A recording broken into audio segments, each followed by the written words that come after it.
Baiklah, saya bacakan dulu. A'udzu billahi minasyaitonir rajim. Bismillahirrahmanirrahim.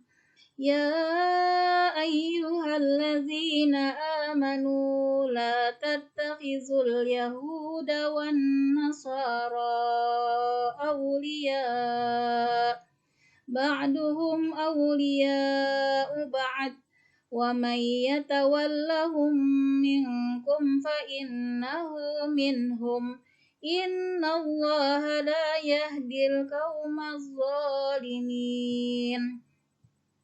Ya ayyuhallazina, wahai sekalian orang-orang yang amanu, mereka beriman, la tattakhizu, jangan kalian menjadikan al-Yahuda, orang-orang Yahudi, wan Nasara, dan orang-orang Nasrani, awliya, pemimpin ya atau pelindung, ba'duhum, sebagian mereka awliya ba'd, pemimpin atau pelindung sebagian yang lain. Waman, dan siapa yang yatawallahum, dia mengangkat mereka pemimpin, minkum, di antara kalian, fa innahu, maka sungguh dia, minhum, dari mereka.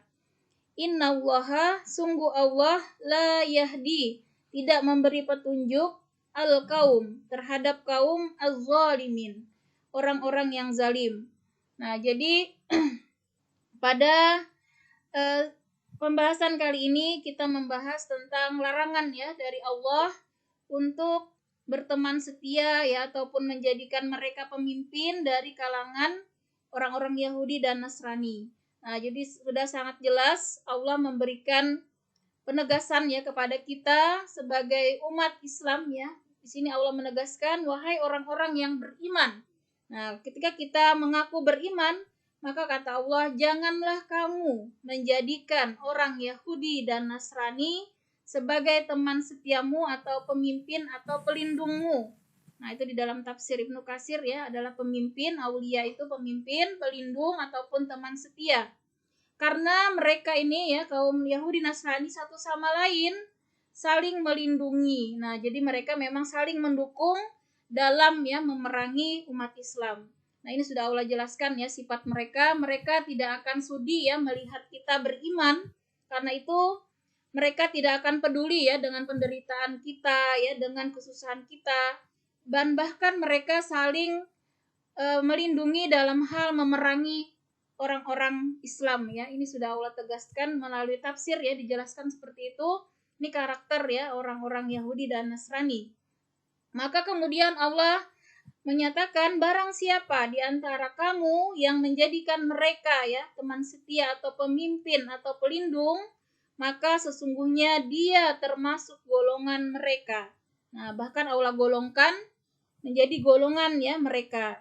Nah, sungguh Allah tidak memberi petunjuk kepada orang-orang yang zalim. Nah, jadi ketika kita ya menjadikan mereka pemimpin, teman setia atau pelindung tadi, maka Allah kategorikan sebagai orang yang zalim. Nah, maka Allah tidak akan memberikan petunjuk ya kepada orang tersebut, dan nauzubillah ya kita digolongkan ke dalam golongan mereka. Nah, adapun asbabun nuzul ya, sebab turunnya ayat ini terkait dengan Abdullah bin Ubay bin Salul ya di Madinah, itu adalah dedengkot ya atau pemimpin ya kaum munafik ya, itu terkenal ya, sudah dijelaskan beberapa riwayat, dia itu adalah dedengkotnya ya kaum munafik, Abdullah bin Ubay bin Salul.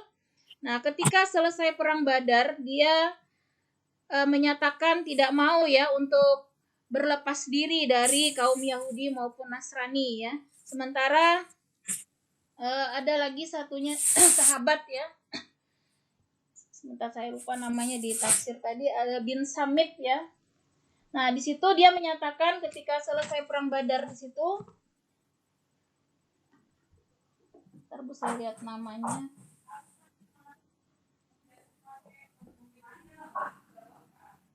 Nah, sementara sahabat yang lain ya, ini menyatakan dia berlepas diri kepada berteman setia maupun tadi mengangkat pemimpin dari kaum Yahudi dan Nasrani, tetapi dia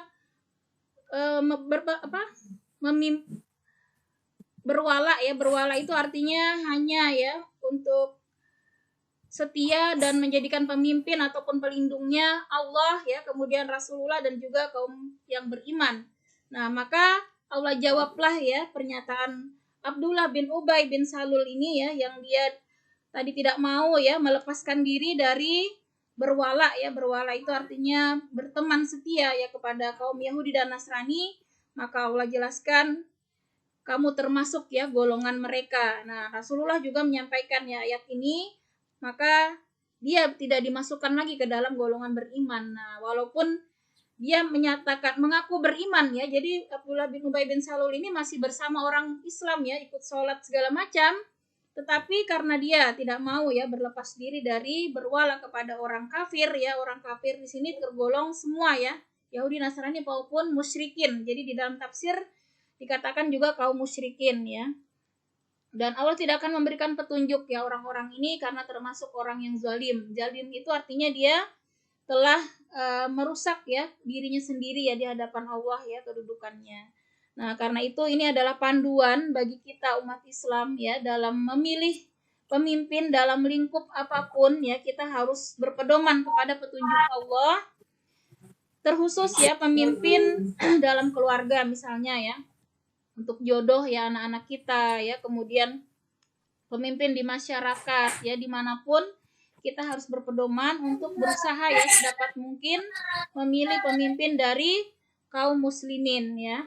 Nah, jangan sampai kita menjadikan ya kaum Yahudi maupun Nasrani ataupun orang musyrikin sebagai pemimpin kita.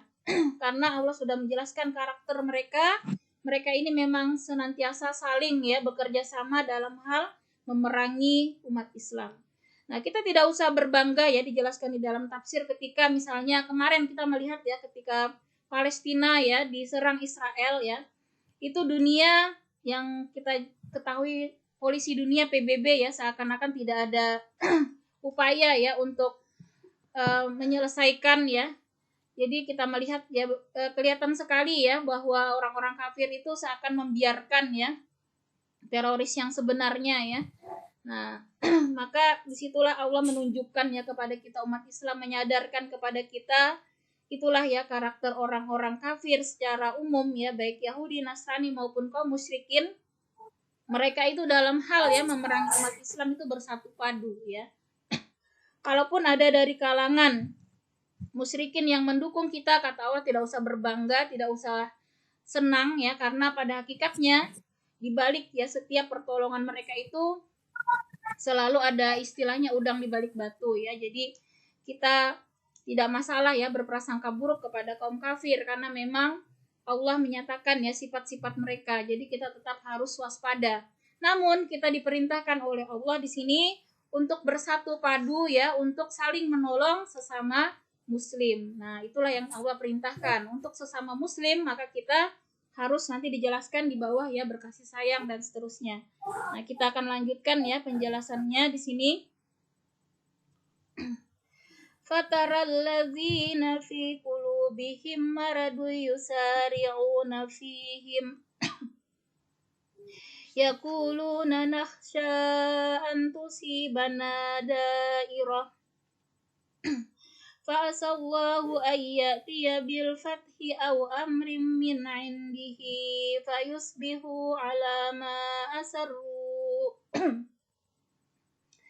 ala ma asarru fi anfusihim nadimin. Langsung saya baca artinya. Maka kamu akan melihat orang-orang yang hatinya berpenyakit segera mendekati mereka, Yahudi dan Nasrani. Seraya berkata, kami takut akan mendapat bencana. Nah, jadi Allah jelaskan orang-orang yang suka mendekati ya, biasanya kan kita bisa melihat ya orang-orang yang para penjilat istilahnya ya, cari muka ya kepada kaum kafir, baik Yahudi maupun Nasrani, maka ini digolongkan ke Allah sebagai orang yang berpenyakit hatinya atau kaum munafik. Nah, jadi kalau orang yang berbaik-baik ya, berakrab-akrab dengan orang kafir dalam rangka ya biasanya kepentingan duniawi, maka Allah kategorikan sebagai orang yang berpenyakit hatinya. Nah, jadi kita hati-hati ya Bapak Ibu-ibu untuk tidak ya berteman akrab maupun tadi mendekati mereka ya kaum Yahudi Nasrani dalam rangka biasanya kepentingan duniawi ya, maka Allah kategorikan sebagai orang yang munafik ya, nauzubillah summa nauzubillah ya. Dan mereka berkata ya, jadi di sini diceritakan di dalam asbabun nuzul ya. Abdullah bin Ubay tadi tidak mau tadi berlepas diri ya kepada Yahudi maupun Nasrani karena dia mengatakan ya, kami takut akan mendapat bencana. Nah, jadi dia ini khawatir ya. Dia khawatir kalau suatu saat nanti umat Islam itu kalah ya, maka dia khawatir nanti kaum kafir itu akan menindas dia. Makanya dia tetap berbaik-baik sama orang kafir ya. Nah, dia tidak yakin ya kepada orang Islam. Nah, maka dijawab Allah ya, mudah-mudahan Allah akan mendatangkan kemenangan kepada Rasulnya. Dan itu memang terbukti ya, akhirnya Allah menangkan Islam ya, Fatu Mekah, yaitu penaklukan kota Mekah ya. Allah buktikan janji Allah bahwa Allah akan memberikan ya kemenangan kepada Rasulullah ya, dan kepada umat Islam. Atau kata Allah akan ada sesuatu keputusan ya dari sisi Allah ya, sehingga kelak mereka akan menyesal ya. Jadi kaum munafik tadi akan menyesal terhadap apa yang mereka rahasiakan dalam diri mereka. Nah, jadi Allah membongkar ya yang ada di dalam hati mereka, keengganan ya untuk berlepas diri dari kaum kafir tadi, karena takut ya dia melihat kaum kafir itu mempunyai kekuatan ya. Diceritakan itu memang masih banyak ya kekuatan yang dimiliki kaum kafir, baik persenjataan maupun harta benda ya. Maka Abdullah bin Ubay bin Salul ini tidak mau ya melepaskan diri dari berteman dengan orang Yahudi maupun Nasrani, karena dia jaga-jaga gitu ya, kalau suatu saat kaum Yahudi Nasrani ini akan dapat mengalahkan Islam, maka dia mendapatkan posisi yang aman ya. Dan sifatnya ini seperti itu ya, bermuka dua ya, di depan kaum muslimin ketika menang ya kaum muslimin, maka dia ikut berbaur ya. Ketika kaum muslimin kelihatan kalah ya, seperti perang Badar memang saat itu menang ya, tapi saat perang Uhud ya, maka dia membelot. Nah, itulah sifat kaum munafik.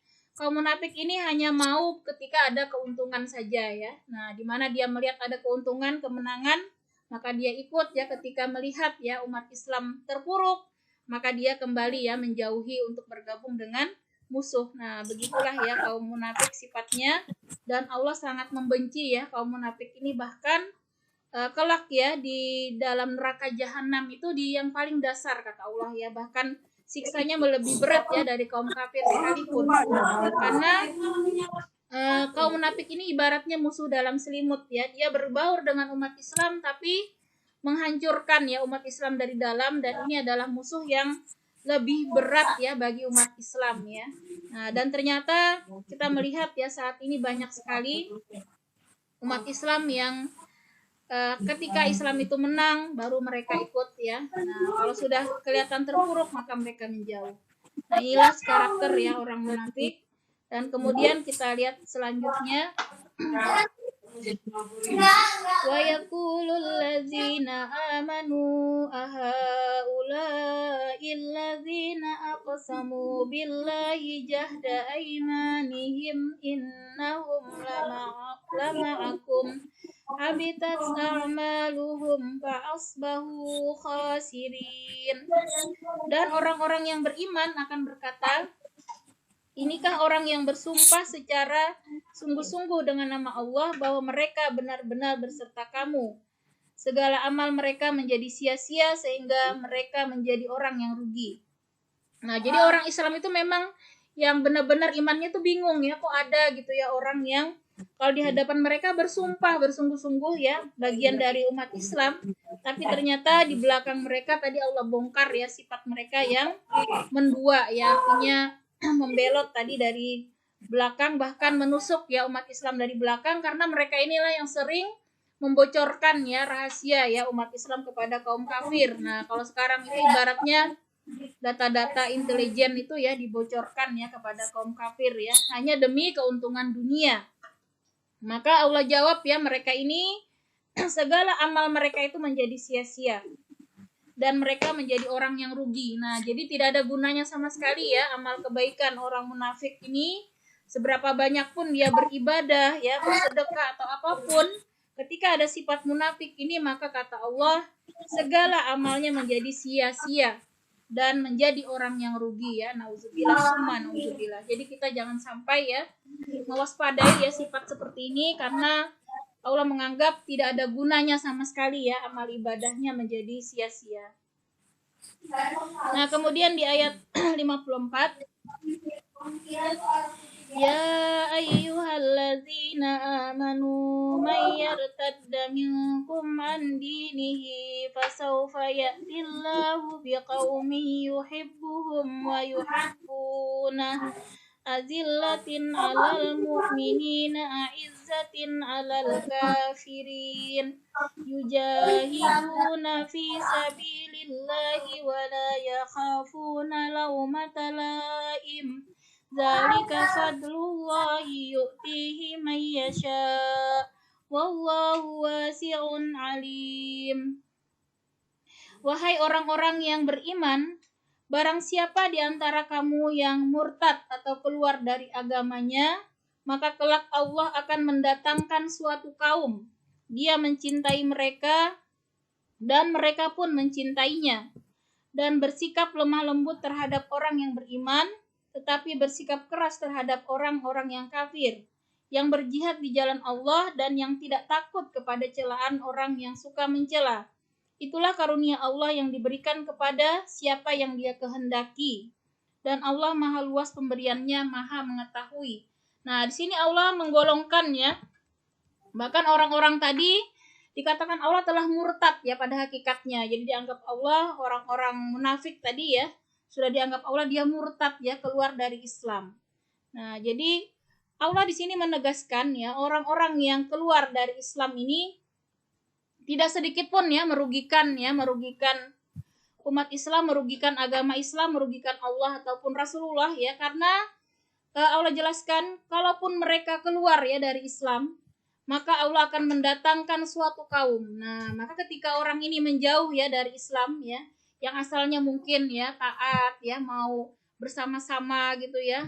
Kalau kita membayangkan saat ini yang asalnya mungkin sebelumnya itu mungkin sama-sama ya dengan umat Islam, rajin misalnya majelis taklim, rajin mengaji, kemudian dia menjauh ya, tidak mau lagi, bahkan mungkin menjauhi, maka kata Allah tidak ada ruginya ya bagi agama Allah. Nah, jadi kita tidak perlu bersedih ya dengan khususnya orang-orang yang murtad dari Islam, karena Allah akan mengganti mereka ya, maka Allah akan mengganti mereka dengan suatu kaum. Nah, jadi kalaupun kita yang keluar itu tidak ada ruginya bagi agama Allah. Justru Allah akan mengganti orang yang lebih baik ya dari kita ya, yang keluar tadi dari Islam ya, yang misalnya tidak mau ya menolong agama Allah ya, yang sibuk dengan dunia ya, tidak mau ya menolong agama Allah, maka Allah akan ganti ya orang-orang ini dengan di sini suatu kaum yang ciri-cirinya, nah ini orang yang Allah cintai ya, jadi Allah mencintai mereka. Nah, jadi Masya Allah ya, yang rugi justru kita kalau kita menjauh dari Islam ya, karena Allah akan ganti kita dengan orang lain yang karakternya di sini adalah dicintai Allah dan mereka juga mencintai Allah ya. Nah, jadi karakter orang yang mencintai Allah ini ciri-cirinya mereka itu bersifat lembut ya terhadap orang-orang yang beriman. Nah, jadi terhadap orang-orang Islam dia bersikap baik ya, berkasih sayang, bersikap lembut. Tetapi dia bersikap tegas ya, bersikap keras terhadap orang-orang kafir. Nah, jadi dalam hal akidah ya, di situ memang harus tegas ya dengan orang kafir, tidak ada istilahnya campur baur ya dalam hal peribadahan. Nah, kalau dalam hal muamalah itu kita tidak dilarang ya untuk berbuat baik ya kepada kaum kafir ya, tetapi dalam hal ibadah memang kita harus tegas ya, lakum dinukum waliyadin ya, bagimu agamamu, bagiku agamaku. Nah, jadi kalau urusan ibadah kita memang tidak boleh campur baur ya, harus tegas. Nah, tetapi kemudian dijelaskan ya di dalam tafsir, kita tegas ya dalam hal akidah, namun dalam hal berdakwah kita memang perlu di situ dengan kelembutan ya, sebagaimana Allah perintahkan kepada Nabi Musa itu juga ketika berdakwah kepada Fir'aun, yang tentunya Fir'aun itu sekejam-kejamnya manusia ya, karena dia mengaku Tuhan ya, sangat jahat istilahnya, tetapi orang sejahat Fir'aun pun Allah memerintahkan kepada Nabi Musa untuk berdakwah dengan lembut. Nah, jadi apalagi kalau misalnya kepada saudara kita, keluarga kita ya, maka dituntut kita untuk berdakwah secara lembut, yang artinya kita harus tahu ya karakter orang tersebut, tidak frontal ya. Di Islam itu diperintahkan untuk dengan kasih sayang dalam hal berdakwah ya, karena dakwah itu memang yang disentuh hatinya ya, jadi kita tidak bisa memaksakan. Misalnya kita memerintahkan anak kita sendiri kadang susah ya, namun kita tidak boleh berputus asa ya, tetap kita berusaha dan terus berdoa ya, untuk terutama mendakwah itu artinya mengajak ya orang-orang sekitar kita untuk ya di jalan Allah ya, mulai dari perintah sholat, perintah Allah sholat ya, perintah yang lain-lain ya. Itulah hakikat dakwah, itu kita mengajak ya orang-orang ya, khususnya yang terdekat dengan kita, untuk sama-sama selalu istiqomah ya di jalan Allah. Nah, kemudian ciri yang lain ya karakter orang ini adalah dia berjihad di jalan Allah ya. Artinya berjihad ini dengan sungguh-sungguh, dia rela ya mengorbankan baik harta, jiwa ya, tenaga, apapun yang dia punya ya dalam rangka menolong agama Allah. Dan di situ tidak ada pamrih sama sekali ya, lillahi ta'ala ya, tidak ada keinginan ya untuk dipuji ataupun untuk ria ya, ataupun dibalas ya, sama sekali tidak ada ya keinginan dibalas oleh makhluk ya. Dia hanya berharap keridaan Allah semata. Nah, jadi jihad ini memang melakukan apapun ya kebaikan ya, tidak ada semata-mata keinginan ya untuk dibalas oleh makhluk ya, namun hanya berharap ridha dari Allah ya setiap amal soleh yang dia lakukan. Nah, inilah ya jihad di jalan Allah. Jadi sedikit pun tidak ada ya keinginan untuk mendapatkan balasan bahkan ya di dunia ya, tapi hanya mengharap ridha Allah ya. Allah ridha dengan perbuatannya, Allah menerima amal ibadahnya. Itu saja yang diharapkan ya oleh orang-orang beriman yang sebenarnya, di sini Allah jelaskan. Dan karakter berikutnya, dia tidak takut ya terhadap celaan ya, orang-orang yang suka mencela. Nah, jadi tidak peduli mau seluruh dunia mencela dia ya, memfitnah kadang ya. Jadi banyak sekali kita melihat ya aktivis Islam yang istilahnya memang dia itu lurus ya, dia berani, tidak takut ya sama penguasa ya. Dia juga tidak takut dengan dunia, tidak peduli ya dia mau dikucilkan dia apa, dia tidak peduli dengan celaan. Nah, ini luar biasa ya, orang-orang ini karakternya sangat kuat ya, dia tidak peduli mau dipenjara, difitnah ya, tidak takut sama sekali dengan manusia. Bahkan kita melihat ya para ulama zaman dulu itu sering ya yang difitnah, dipenjara ya.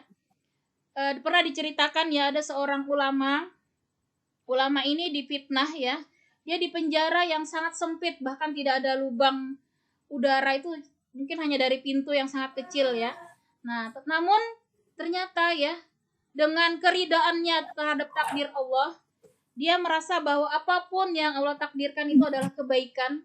Ternyata di dalam penjara itu justru dia merasakan kedamaian, ketenangan ya. Dan kita bisa melihat ya contohnya tafsir fi Zalalil Quran ini ya,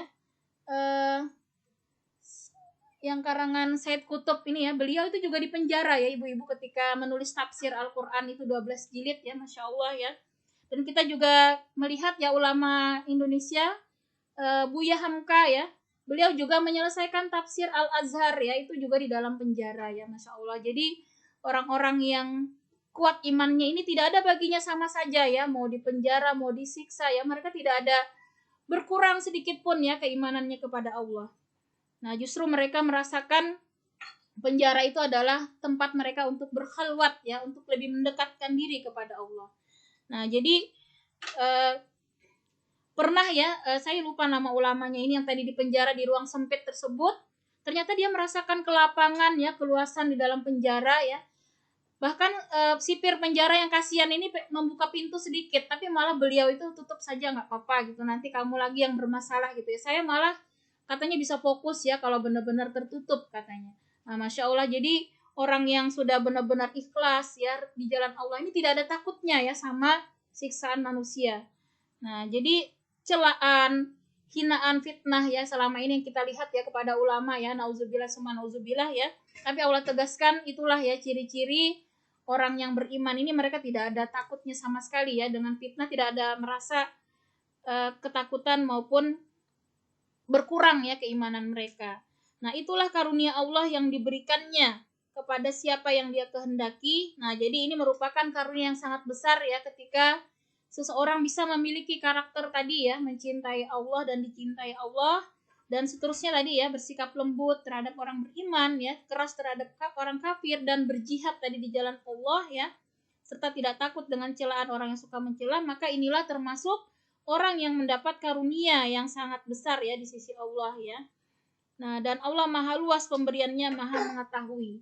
Nah, jadi sebenarnya setiap ya kesusahan yang dialami tadi orang-orang beriman, ketika dia ikhlas ya, dia sadar tidak ada kesusahan, musibah yang tidak atas izin Allah, maka dia yakin ini pun juga adalah cara Allah untuk menghapus dosa-dosanya ya, kemudian mengangkat derajatnya, maka dia tidak ada sedih sama sekali ya dengan kesusahan yang dialami. Nah, justru kalau orang-orang soleh itu kadang sedih ya ketika dia kok merasa tidak ada ujian apa-apa. Nih pernah ya seorang ulama itu justru bersedih ya ketika sudah sekitar 40 hari dia merasa tidak ada hal yang dia rasakan sakit, tidak ada penderitaan, tidak ada kesusahan. Justru dia itu rindu ya dengan ujian dari Allah. Nah, jadi Masya Allah ya, orang-orang yang kuatnya iman itu justru senang ya ketika diuji, dan mereka di situ semakin dekat ya dengan Allah. Karena kebanyakan memang ketika diuji itulah manusia bisa kondisi yang paling dekat ya dengan Allah. Namun hati-hati juga ya ketika kita diuji dengan nikmat ya. Ini kadang yang sering melalaikan bahkan ya, ketika diuji dengan kesenangan, diuji dengan nikmat, banyak yang kadang lupa ya, tidak sadar ya.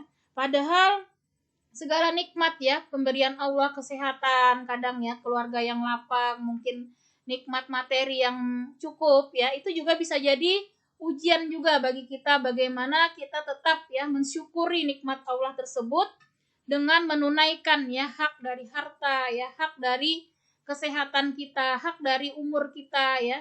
Jadi hak-haknya itu kita harus penuhi, yaitu hak Allah ya, hak Rasulullah, dan juga hak umat Islam ya. Tentunya hak Allah itu kita gunakanlah ya harta kita ya, kemudian kesehatan yang Allah berikan, kemudian segala nikmat yang Allah berikan dalam rangka ya mengabdi kepada agama Allah.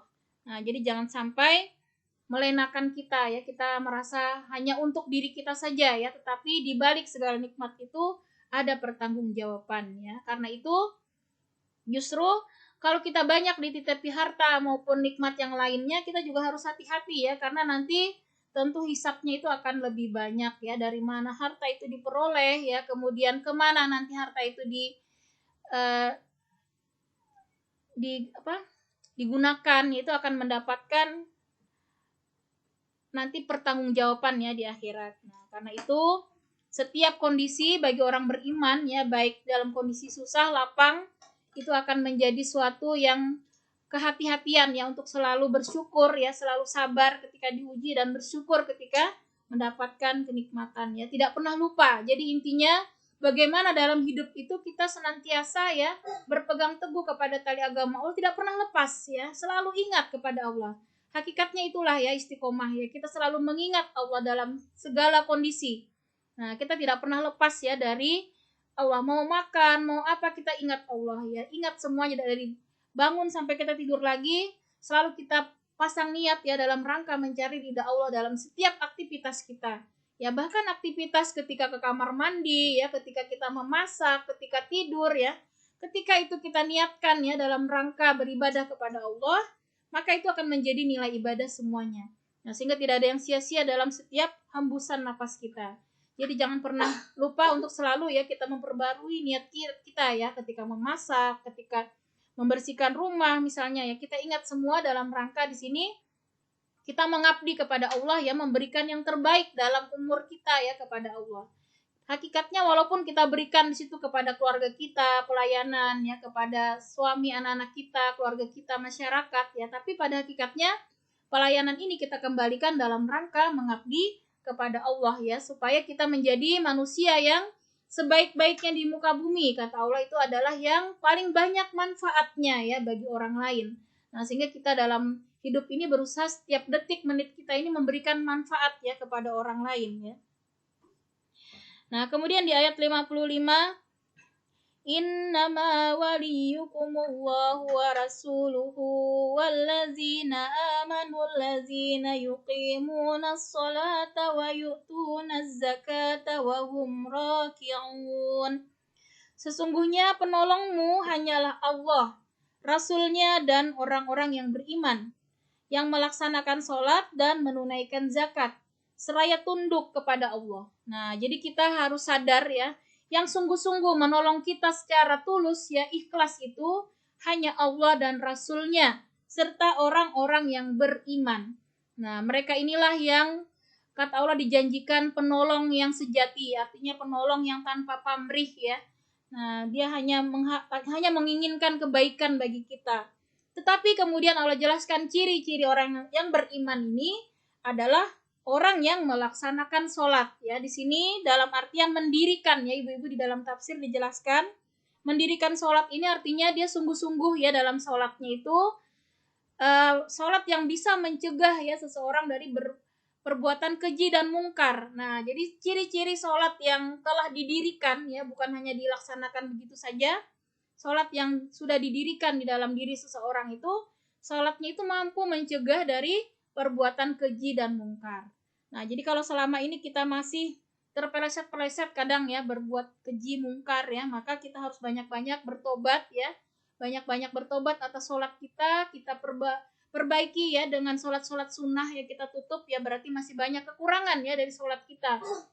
Karena ketika sholat itu belum mampu mencegah kita ya dari perbuatan keji dan mungkar, maka sholat kita berarti belum sempurna ya. Nah, jadi orang-orang yang beriman yang Allah maksudkan ini ya, yang tentunya menjadi penolong sejati kita, ini mereka yang melaksanakan sholat dengan sempurna tadi ya. Dan menunaikan zakat. Nah, ini zakat ini adalah penting sekali ya.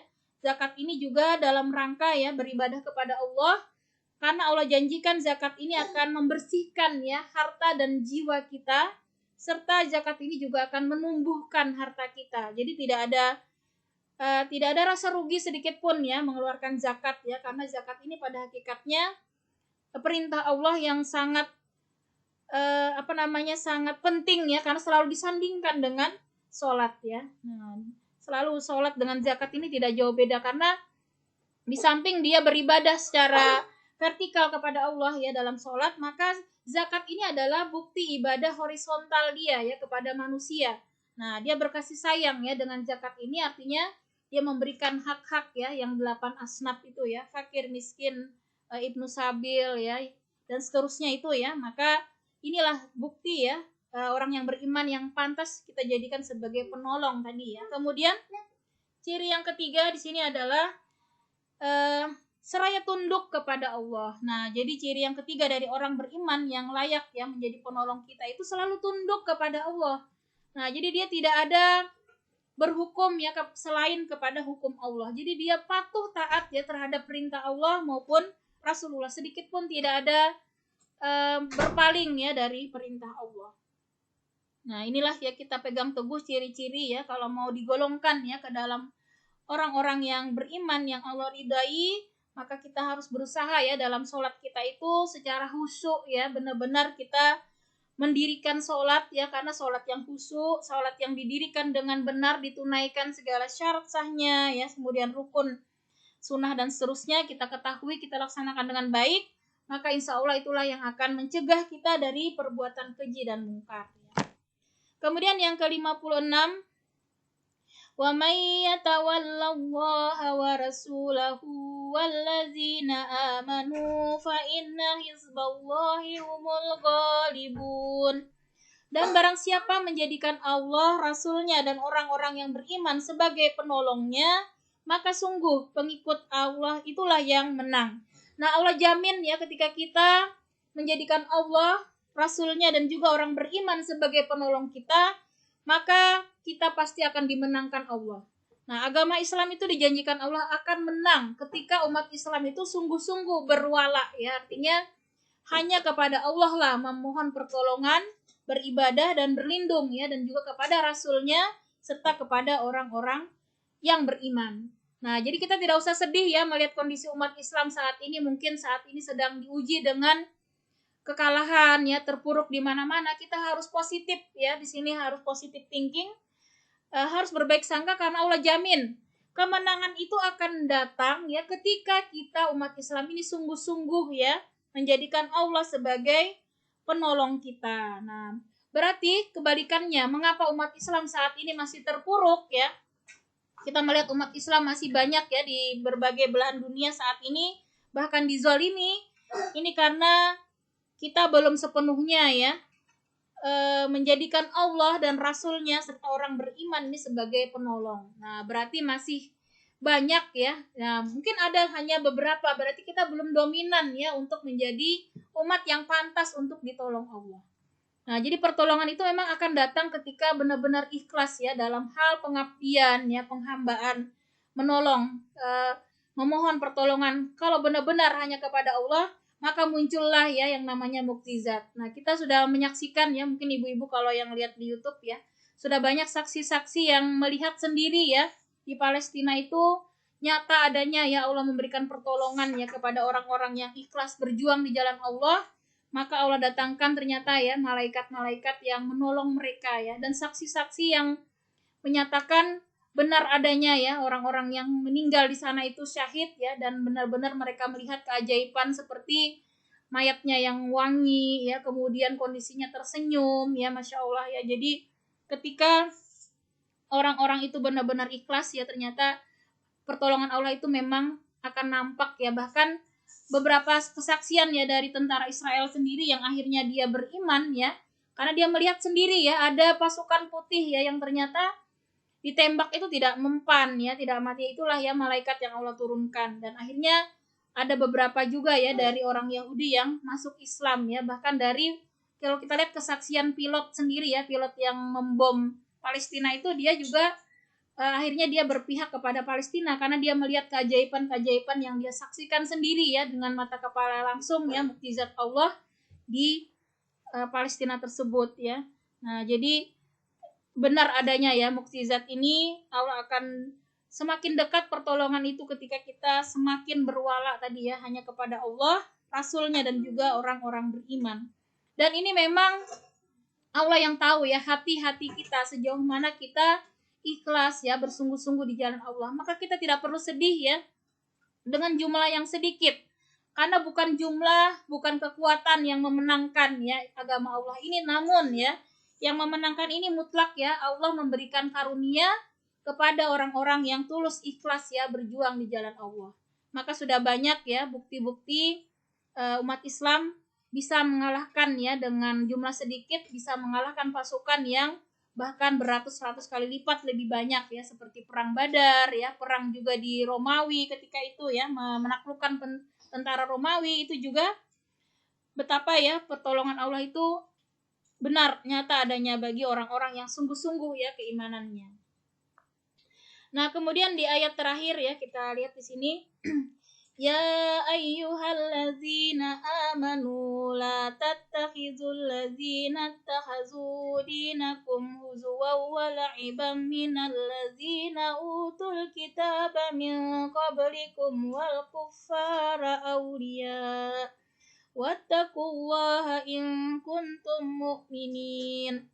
Wahai orang-orang yang beriman, janganlah kamu menjadikan pemimpinmu orang-orang yang membuat agamamu jadi bahan ejekan dan permainan, yaitu di antara orang-orang yang telah diberi kitab sebelummu dan orang-orang kafir atau orang musyrik.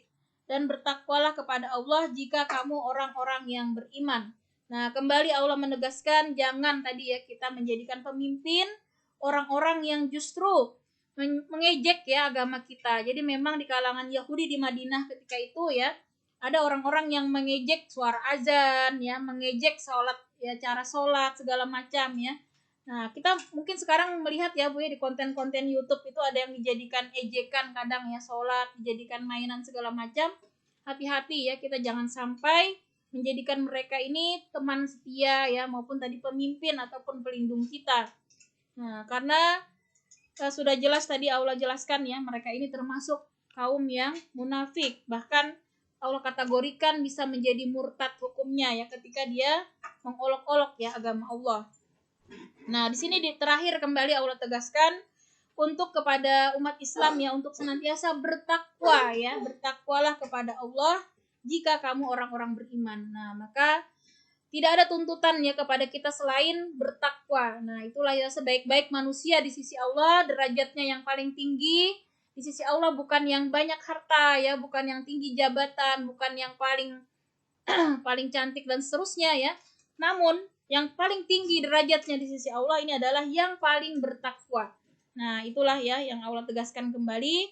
Derajat takwa inilah dibalik ya setiap ibadah yang Allah berikan, ujung-ujungnya itu kita diperintahkan untuk sampai kepada derajat takwa, termasuk ya puasa Ramadan 1 bulan kemarin ya, itu dalam rangka latihan sebenarnya ya yang Allah sediakan supaya jiwa kita ini menjadi orang yang bertakwa. Jadi bertakwa ini artinya sungguh-sungguh ya di dalam kehidupan kita untuk selalu ya mentaati perintah Allah dan juga menjauhi larangan Allah ya, serta senantiasa berpegang teguh kepada tali agama Allah.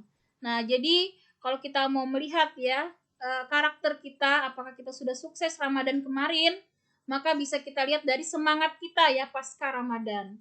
Kalau kita masih semangat ya di pasca Ramadan untuk sholat malam ya, tahajud ya, tilawah ya, kemudian bersedekah dan lain-lain, insya Allah itulah bukti ya bahwa kita sukses ya di Ramadan kemarin. Sebagaimana janji Allah, orang yang sukses di Ramadan itu adalah mendapatkan magfirah ya, ampunan, mendapatkan rahmat, dan juga janji Allah adalah surga ya, dan juga pembebasan dari api neraka ya. Mudah-mudahan Allah menggolongkan kita ya ke dalam kaum yang sukses tadi ya, mencapai ya karakter takwa ini. Dan tentunya ke depan ya kita harus berusaha untuk mempertahankan dan meningkatkan ya ketakwaan kita kepada Allah Subhanahu wa taala hingga akhir ya usia kita. Itulah ya dalam perjuangan hidup kita ini tidak pernah berhenti ya untuk senantiasa istiqomah di jalan Allah. Hanya maut ya yang mengakhiri ya, mengakhiri kita. Jadi menjaga keistiqomahan inilah yang penting ya untuk senantiasa bertakwa di jalan Allah. Demikian ibu-ibu ya untuk kajian tafsir kita, sudah sampai jam 6 ya. Insya Allah kurang lebihnya mohon maaf ya, banyak kekurangan. Semoga Allah mengampuni ya kita semua, dan semoga sedikit ilmu ini menjadi penyemangat kita untuk senantiasa ya istiqomah di jalan Allah, dan tentunya doa kita ya untuk senantiasa semoga ya muqallibal ya qulubi sabit qalbi ala dinika wa ala ta'atik subhanaka inni kuntu minaz zalimin la haula wala quwata illa billahil aliyil azim. Jadi senantiasalah kita baca doa itu ya dalam setiap kesempatan untuk memohon kepada Allah kita diberikan ya keistiqomahan ya di jalan Allah, dan juga kekuatan la haula wala quwata illa billahil aliyil azim. Jadi kalau kita mengalami permasalahan apapun ya dalam kehidupan kita, maka banyak-banyaklah kita ya hanya meminta pertolongan kepada Allah, dan kita dekati Allah yang Maha Penolong dengan ibadah-ibadah baik sholat ya, sedekah dan lain-lain. Walau alam bisawab ya, demikian ibu-ibu, kurang lebihnya mohon maaf. Maka kita tutup ya bersama-sama kajian kita dengan kita berdoa. Sebelumnya sebentar saya